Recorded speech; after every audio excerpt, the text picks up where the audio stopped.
Mr. President, General John Hyten is before the Senate today to be confirmed. We're anxious to get this. It's been a long time in the working. It's going to happen today, and I'm very thankful, not just for the sake of John Hyten, but for other officers, junior officers, officers that are looking at a future and knowing some of the problems that exist out there. Now, I've stood in this very spot and talked about exactly what our nation is dealing with when it comes to our national security.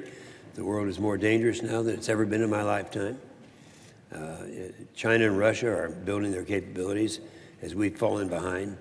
Our national defense strategy lays it all out. We have a document that we use. This is our blueprint. It's one that was put together by Democrats and Republicans some time ago, and we adhered to it. And as chairman of the Senate Armed Services Committee, I have adhered to it, and will continue to do that. In the Department of Defense and the administration implement the National Defense Strategy and recommendations of the NDS Commission. We need confirmed leadership at the Joint Chiefs to provide the military perspective.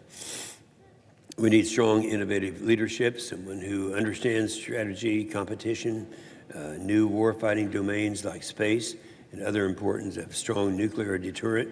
We need strategic guidance born from years of firsthand experience. To me, there's no doubt that General Hyten is the right man for the second highest ranking military officer.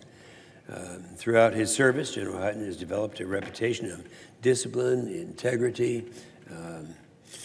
and honor. For the past two and a half years, he has led STRATCOM, where he demonstrated shrewd, decisive understanding of our national security objectives. And before that, he served honorably in top leadership positions at the Air Force Space Command. He has willingly and selflessly served this nation in uniform for nearly 4 decades. I'm confident that he's going to keep us on the path to rebuild our military and our military advantage, protect our civilian-military relations, and all of this that we fell behind on. The Senate considered his nomination yesterday for a 20-7 vote to advance General Hyten's nomination, and here we are today making this final decision.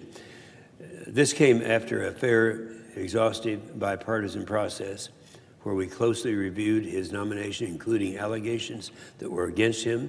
The Air Force Office of Special Investigation ran a tight, thorough investigation. Now, in the years I've been here, I've never seen one that was more exhaustive than this one. They went on and on and on. And all the members of the committee were able to read every document that's out there. And I'm very proud of the committee for taking the deliberate time to make this happen. So the committee held 5 executive sessions, studied thousands of pages of investigative records, and reviewed statements from more than 50 witnesses. Every member had the opportunity to ask questions, to read all the documents, and we did. The Armed Services Committee made available all the information to make sure that there's nothing that was overlooked. The Armed Services Committee takes allegations of sexual assault very seriously and has for many years. It is a problem.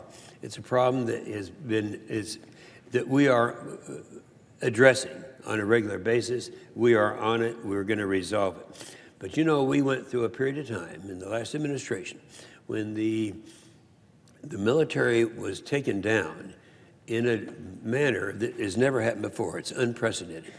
We actually went in the last 5 years of the Obama administration, cutting the military by 25%. It's never happened before. And now we've been through a rebuilding process. I applaud this president for all that he's doing in rebuilding our military. I'm proud of him, and that's where we are right now. And through the NDAA and the stringent oversight of the department's efforts to this end, we're putting a stop to any of the kind of misconduct that we've been talking about. We can't stop a nomination from going forward on unproven allegations, especially ones we examined with the utmost of care and closest scrutiny and determined not to have merit.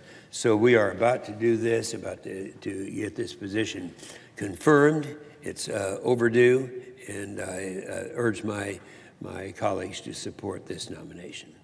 And with that, I yield the floor.